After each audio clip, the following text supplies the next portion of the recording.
A very good afternoon to all of you. This is Shivam Shukla and here I am to draw a problem on resultant of concurrent system of forces. It's a university problem for 4 marks. Let us see how the question statement goes as. Find the resultant of forces acting on a particle P. First, let us identify this diagram. Let us see how it's a concurrent system of force. As you can see, there are total 4 forces acting on the problem. So first force 500 Newton vertically up, 450 Newton force towards right at P. One force 300 Newton passing away from P and another force 250 Newton acting towards P. Now this is a system of forces. As you can see, specifically it's a concurrent system of forces. There are total 4 forces acting at point P. There are total 5 steps to solve this problem. What are we supposed to find? Find the resultant of forces acting on the particle P. Resultant means we are supposed to find the magnitude of resultant, that is R, as well as the direction of resultant, that is theta. How are we supposed to go ahead with this problem? The first and foremost step is to draw the free body diagram of the problem. We are doing the problem by method of resolution of forces. So let us see how are we supposed to go for the problem. As we are going into the method of resolution of the forces, step 1, let us see how the FBD is drawn. Since the force 500 Newton is already along the vertical y-axis, 450 Newton force already along the x-axis, these two forces need not be resolved.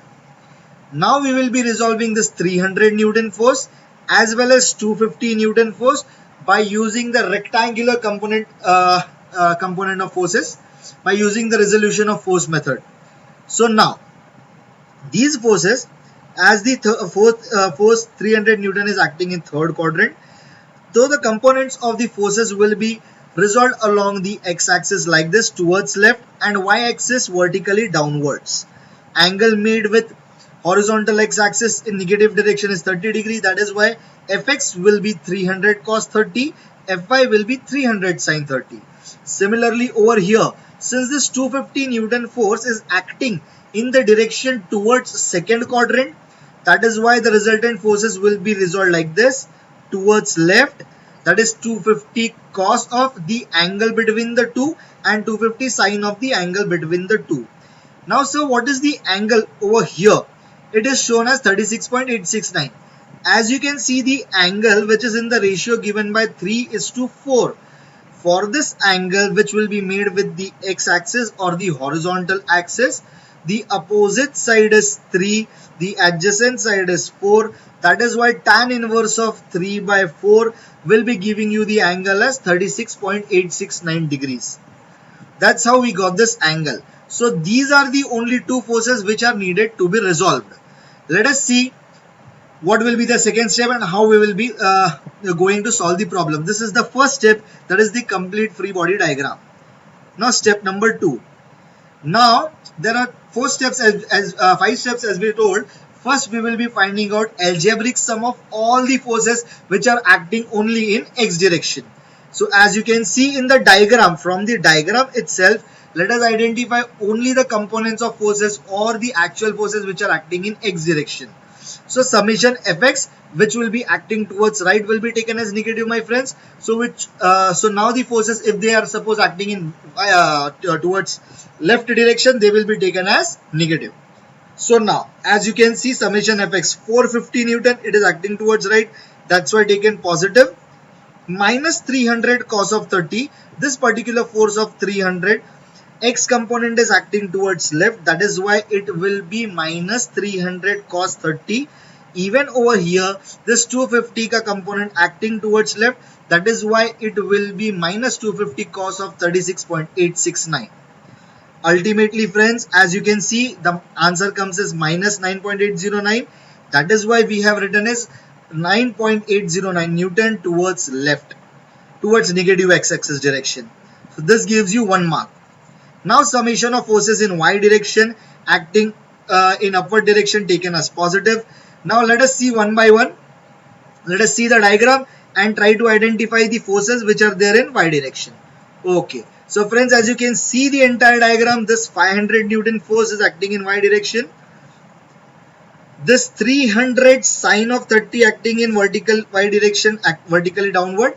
and 250 sine of 36.869 acting in vertically upward direction. These are only the three forces which will be acting in y direction. As they are acting in the directions, the vertically upward or downward, accordingly the signatures are taken. So let us see and just formulate the equation.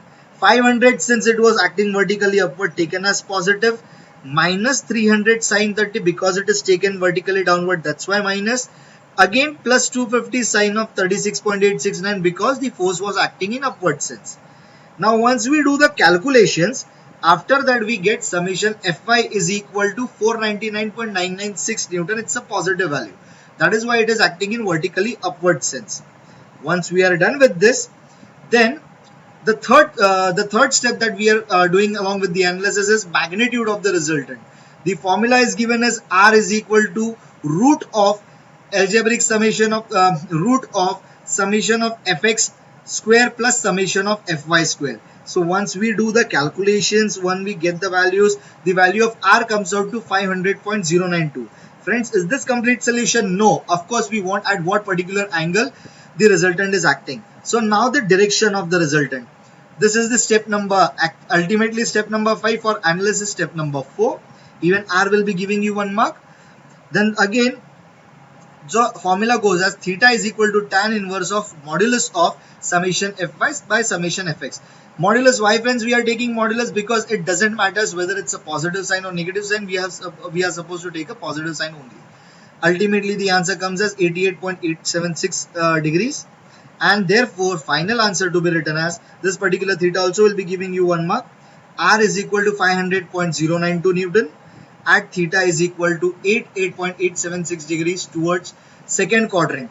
Now friends, why it is towards second quadrant?